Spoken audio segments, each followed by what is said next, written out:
मित्रांनो, तुम्हाला जर SIP मध्ये चांगले रिटर्न्स हवे असतील ना, तर या 3 मुद्द्यांकडे लक्ष ठेवा किंवा या 3 पॉईंटकडे लक्ष द्या. 7-3-1.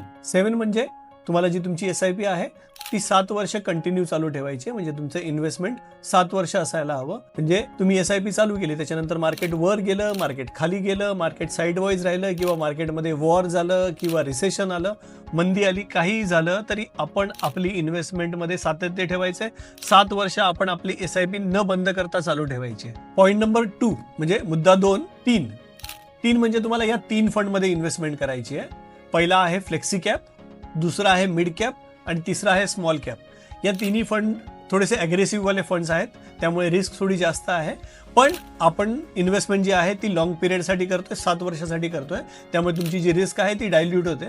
त्यामुळे जर रिस्क जास्त आहे तर तुम्हाला रिटर्न्सही चांगले येतील.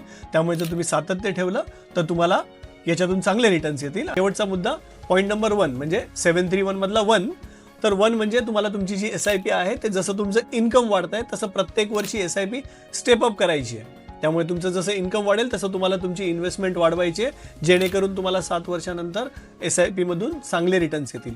आणि तुम्हालाही जर असं इन्व्हेस्टमेंटबद्दल काही जाणून घ्यायचं असेल तर मला खाली दिलेल्या नंबरवरती संपर्क साधा. माझी टीम तुम्हाला नक्की कॉल बॅक करेल. Thank you. Disclaimer. Mutual funds are subject to market risk. Please read the offer document carefully.